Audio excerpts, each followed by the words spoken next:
Hi guys, कैसे हैं आप सब लोग। हम लोग अब मैं आप लोगों को आज एक नया टॉपिक डिमांड का, जो हमारा class 12 micro economics from NCERT book चल रहा था, उसको कंटिन्यू करते हैं।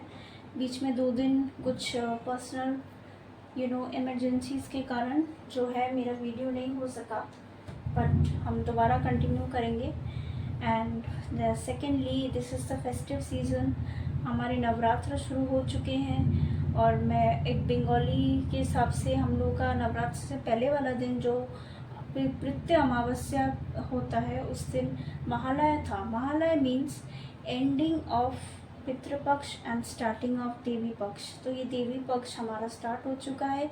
डिवाइन फेमिनिन एनर्जी से हम फेमिनिन फीमेल्स के लिए नहीं, फीमेल्स मेल्स और जितने भी हमारे जेंडर्स हैं, सबके लिए ये बहुत ही अच्छा टाइम है नवरात्र का। यहाँ पे हम लोग बहुत सारे, जिस तरीके से आप लोग स्टूडेंट्स न्यू ईयर में रेजोल्यूशंस लेते हो, उसी तरीके से आप लोग यहाँ पे भी रेजोल्यूशंस ले सकते हो इस टाइम पे। ये बहुत ही अच्छा फेस्टिव सीज़न है, डिवोशनल टाइम है।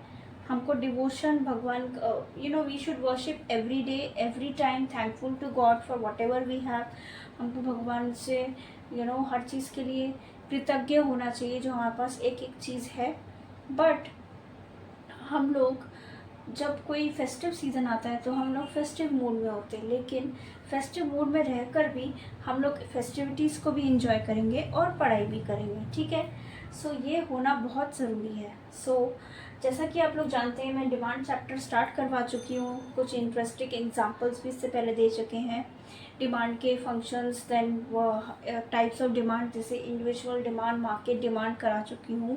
Then factors affecting individual demand, factors affecting market demand, then difference between substitute goods and your complementary goods, then normal goods and inferior goods. ये सब आपका हो चुका है। तो आज हम करेंगे लॉ ऑफ डिमांड। ना what is law of demand? Okay, demand जैसा कि आप जानते हैं, the quantity of a commodity that a consumer is willing to buy and able to afford is known as demand.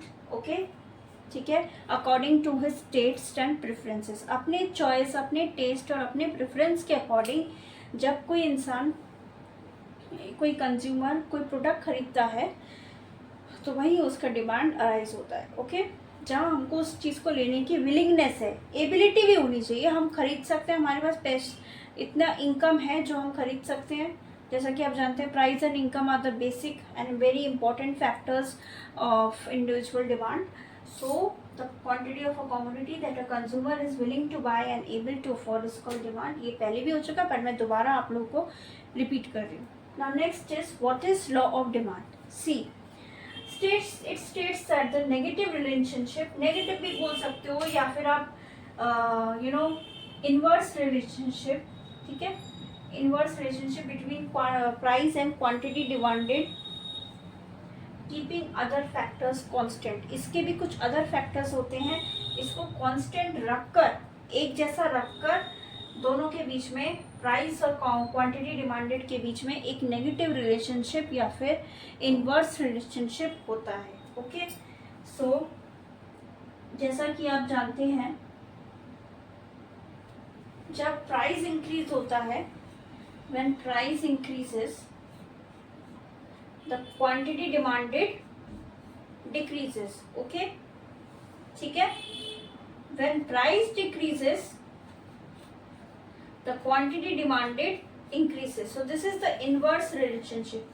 Okay, this is the inverse relationship.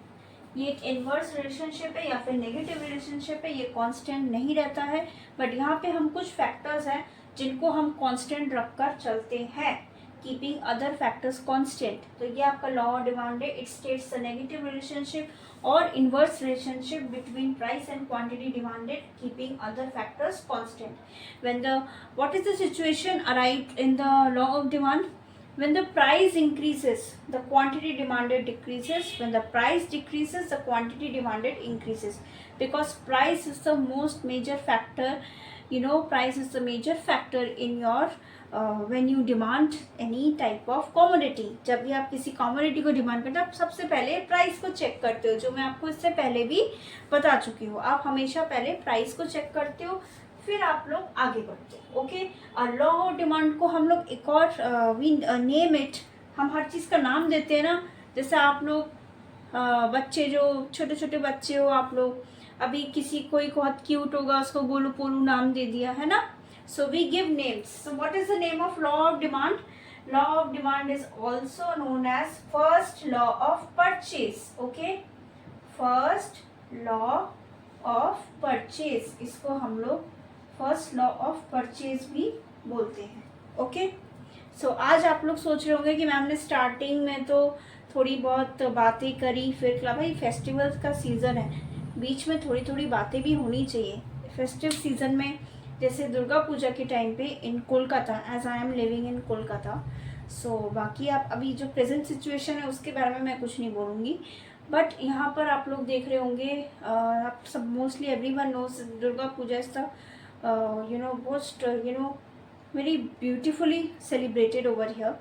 यहाँ सब लोग new new dresses खरीदते हैं, तो क्या होता है फेस्टिव सीजनल वाइज भी हमारा मार्केट डिमांड इंक्रीज होता है। ठीक है, हम लोग न्यू कप ड्रेसेस खरीदते हैं, सब कुछ खरीदते हैं, तो उस टाइम पे मार्केट में जो है डिमांड इंक्रीज हो जाता है during any type of festival. बाकी स्टेट्स में, नॉर्दर्न इंडिया में अगर हम चले जाएं तो दिवाली के टाइम पे, during Diwali everyone wears new clothes, so whenever you go to market the demand increases. Okay, उस टाइम पे ज़्यादा डिमांड इंक्रीज हो रहा है, तो वहाँ पे बहुत जगह पे ऑफर्स एंड डिस्काउंट्स भी चलते हैं जहाँ पे प्राइस डिक्रीज हो जाता है, तो वहीं पे लॉ ऑफ डिमांड अप्लाई भी होता है। ओके, चलिए आगे देखते हैं।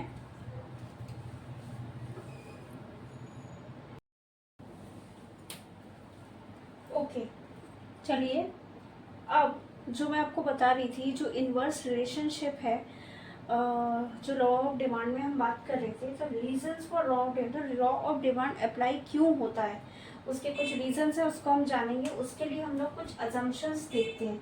ठीक है, अजम्पशंस को फॉलो करते हैं, अज्यूम करते हैं, हम अपने आप अज्यूम कर लेते हैं। ठीक है, सबसे पहला आपका लॉ ऑफ डीएमयू, यानी कि law of diminishing marginal utility, जो कि आप लोग कंज्यूमर इक्विलिब्रियम में पढ़ चुके हैं।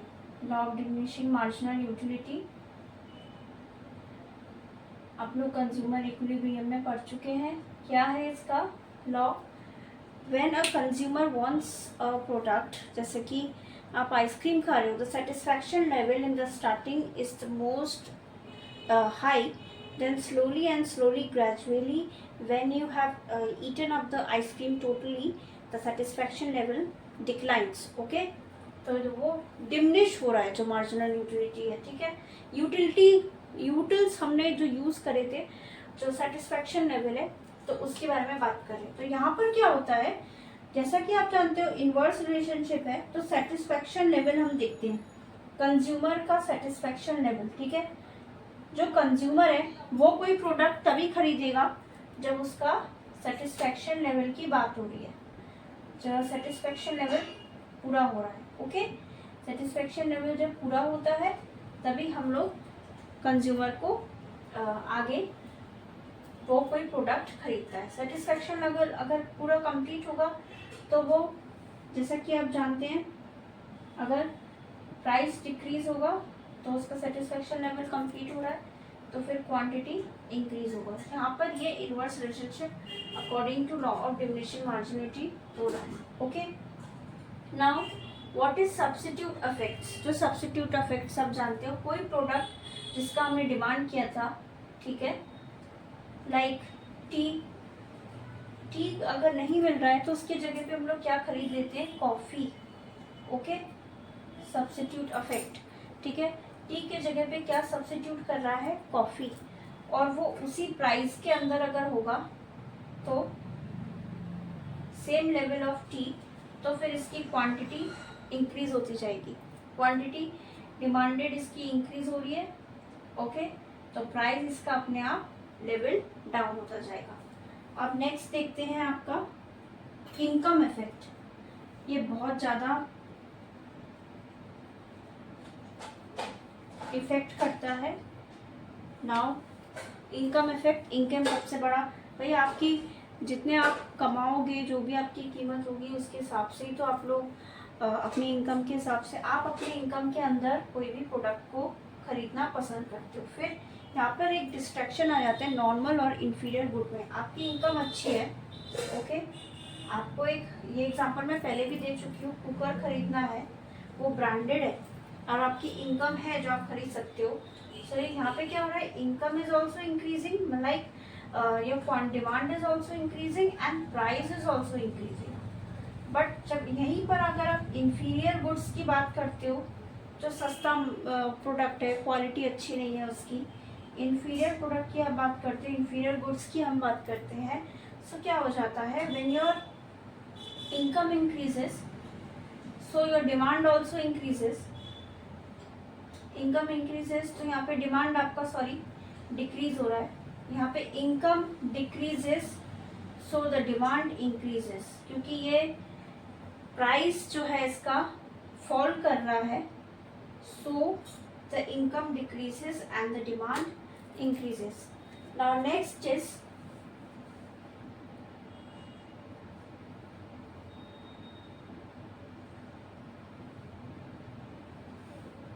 एडिशनल कस्टमर्स,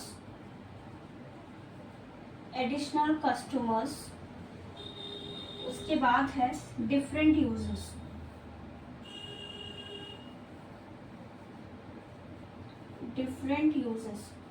और भी बहुत सारे यूजेस हैं, उनके बारे में बात की गई है यहाँ पे।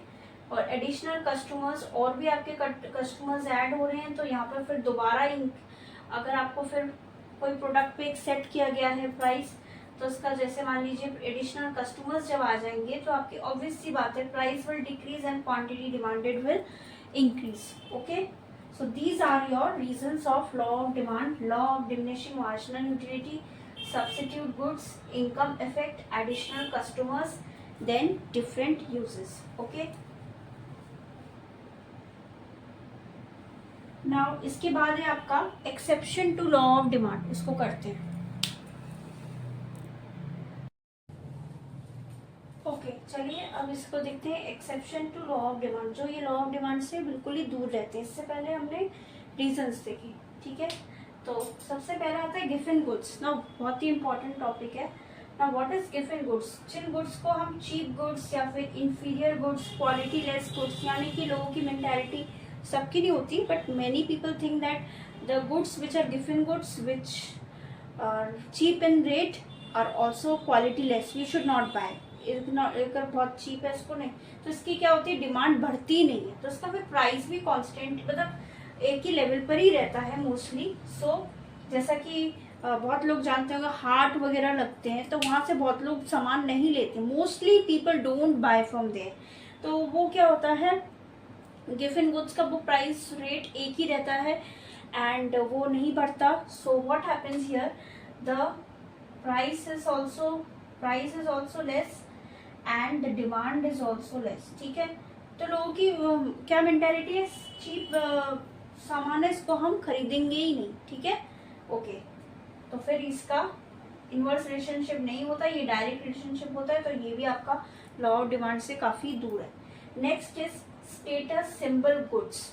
अब what is status symbol goods, कुछ लोगों को शो ऑफ करना होता है, दिखावा करना होता है, जो आजकल सोशल मीडिया पे बहुत ज्यादा होता है, लाइक इन इंस्टाग्राम पे भी आप देखते हो, जो लोगों को स्टेटस के लिए कुछ चीज खरीदना है, लोग बाकी सबको दिखाने के लिए, ओके, चाहे वो कितना भी महंगा हो, बहुत महंगा होगा, स्टेटस दिखाने के लिए उसको लोग खरीदते हैं, तो उसकी प्राइस भी अगर ज्यादा होती है तो इसकी डिमांड भी ज्यादा रहेगी। तो ये भी आपका लॉ ऑफ डिमांड से काफी दूर है। Okay, this is status symbol goods. Now next is fashion related goods. आज के टाइम में लोगों को ट्रेंड में रहना, फैशन में रहना बहुत पसंद है, फ्रेंड्स के सामने दिखाना है, भाई आज का फैशन का चीज मैं पहन के आई हूँ, देखो मैं कैसा लग रहा हूँ, कैसी लग रही हूँ, न्यू शूज, हर चीज फैशन से रिलेटेड जो भी चीज होती है, लोग न्यू ट्रेंड में रहना बहुत पसंद करते हैं। ओल्ड फैशन, फिर जो लोग फैशन के हिसाब से नहीं चलते उसको हम ओल्ड फैशन कह देते हैं। ओके, तो उस सिंबल से लोग बचना चाहते हैं, उस लेबल से लोग बचना चाहते हैं, तो उसके लिए क्या होता है, फैशन रिलेटेड गुड्स की भी डिमांड बहुत हाई रहती है, चाहे प्राइस हाई रहे तो प्राइस भी इनका हाई रहता है, सो एंड डिमांड भी इसका हाई रहता है। Okay, it also is increase. Now fear of shortage, लोगों को डर बैठ जाता है कि शॉर्टेज हो गया किसी सामान का तो उसको पहले जल्दी जल्दी ज्यादा खरीदे, चाहे कितना भी उसका प्राइस हो। Okay, so here also the price is increased and quantity demanded is also increase. Fear of shortage, लेकिन आने वाले टाइम में अगर हमने कह दिया जो पेट्रोल जो है आपका बहुत कम शॉर्टेज की तरफ ही जा रहा है, वहाँ से दुबई से सप्लाई नहीं हो रहा, अरब कंट्री से नहीं हो रहा, तो फिर लोग क्या करते हैं, उसको स्टॉक में रखना कोशिश। ओके, चलिए अब इसको देखते हैं, exception to law of demand, जो ये लॉ ऑफ डिमांड से बिल्कुल ही दूर रहते हैं। इससे पहले हमने रीजंस देखे, ठीक है। तो सबसे पहला आता है गिवन गुड्स। ना बहुत ही इंपॉर्टेंट टॉपिक है।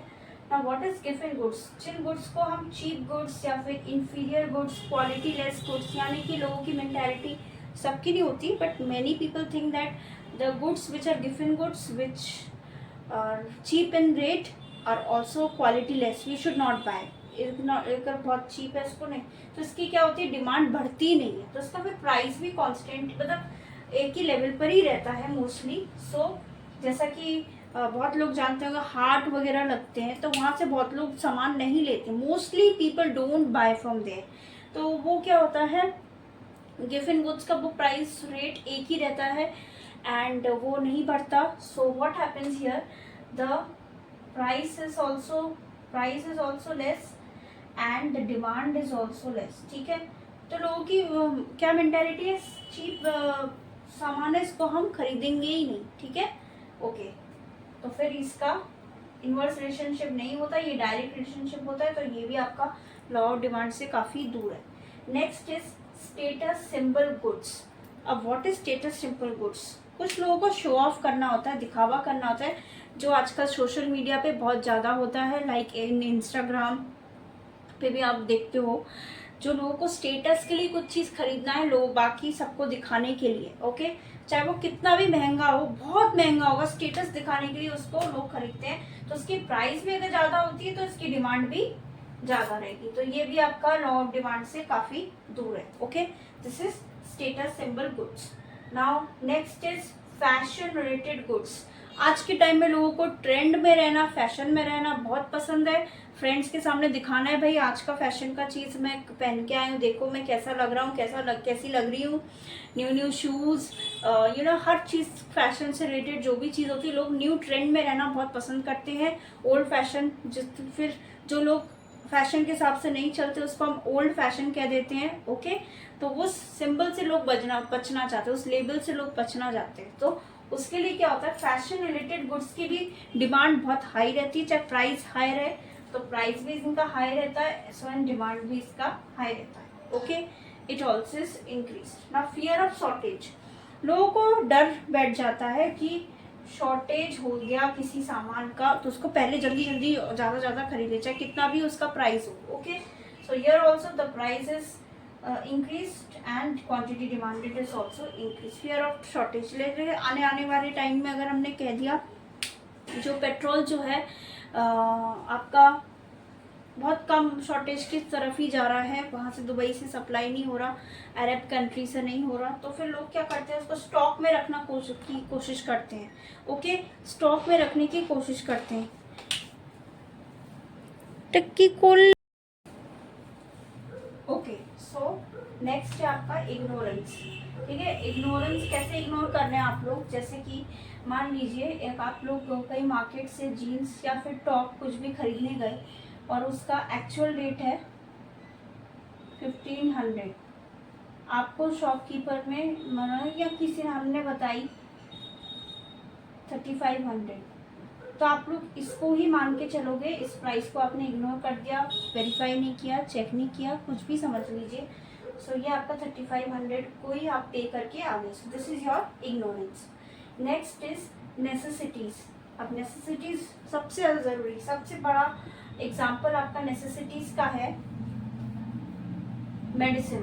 ओके, नेसेसिटीज का है आपका मेडिसिन। ओके, मेडिसिन मान लीजिए अगर इसकी प्राइस ज़्यादा भी हो गई तो क्या आपको जो कोई भी आप डिजीज़ से जूझ रहे हो, कोई बीमारी है आपको, तो आप क्या उसी के हिसाब से नहीं चलोगे, या फिर आप क्या एक गोली कम खाओगे, एक मेडिसिन, एक टैबलेट कम खाओगे? Will you eat less? No, you have to eat the tablets according to your dosage और यूसेज जो भी है आपका।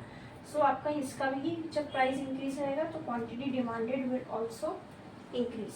Okay, this is necessities. तो ये आपका exception to law of demand यहाँ एक्सप्लेनेशन हो गया। तो लॉ ऑफ डिमांड आप समझ चुके हैं। डिमांड का जो मैंने आपको डेफिनेशन बताया था वो आप करके लाएंगे, करेंगे, और डिमांड कर्व के बारे में बताएंगे। फिर नेक्स्ट चैप्टर में उस और भी जो टॉपिक्स रह गए हैं उनको हम लोग कंप्लीट करने की कोशिश करेंगे। Okay, till then if you like my video then please like, share and subscribe to my channel, and hope you like the video today.